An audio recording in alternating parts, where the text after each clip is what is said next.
Good morning. My name is Chloe Newhart, and I am going to be presenting the Gestalt principles for Unit 4, Chapter 5. Alright, let's get started.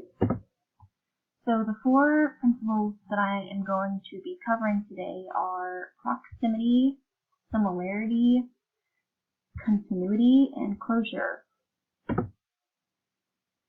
So the first one we're doing is proximity.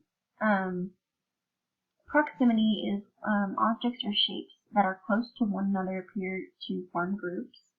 Proximity overrides similarity of color, shape, and other factors that might differentiate a group of objects.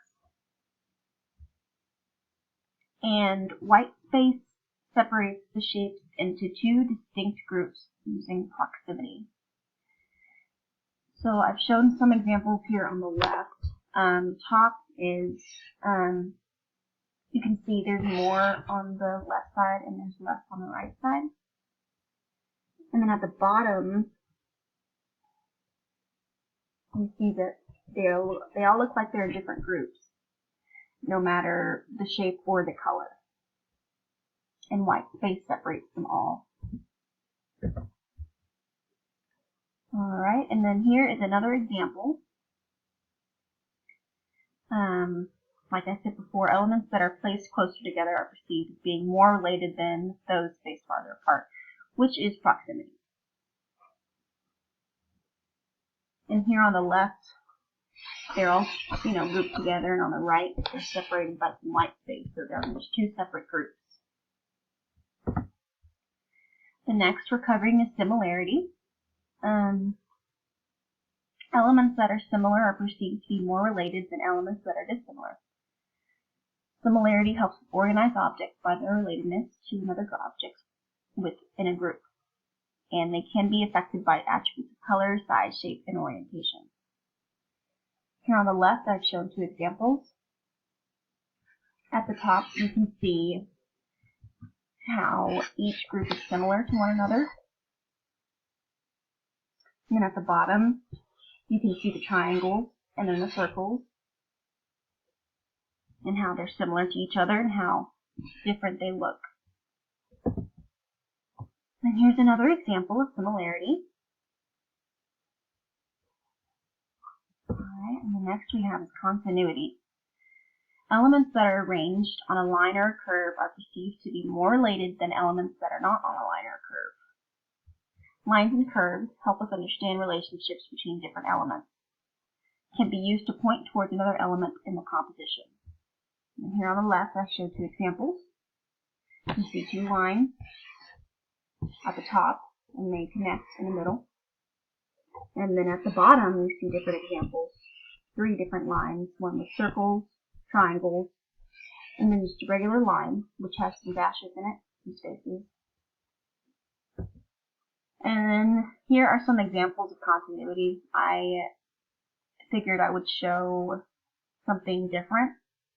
On the left, you have Pink Floyd's album. You can see that there is a line pointing to the triangle or the prism, and then on the right side of the prism, there is another line which is different now because of the colors and, the light going inside the prism. It makes a rainbow. And then on the right, we have Tame Impala's album.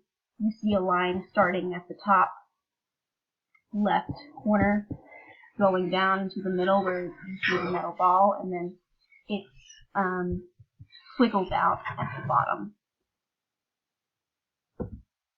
Alright, and the last one we're covering is closure. Closure uses positive and negative spaces close in to form a whole. When we look at a complex arrangement of visual elements, we tend to look for a single recognizable pattern. When you see an image that has missing parts, your brain will fill in the blanks and make a complete image so you can still recognize the pattern. Here on the left, I show two more examples.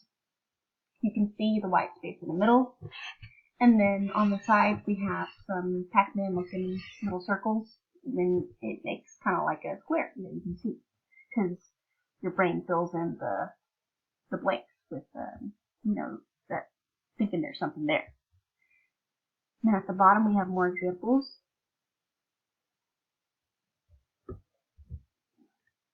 And then I show another example here. Our minds tend to fill in missing information and ignore gaps to create familiar shapes and images. Before we have a football, it has its shadows and everything. You can see that it's a football. And after, it's more simplified with just black and white, positive and negative space. So it looks like a football, but really it's just positive and negative space.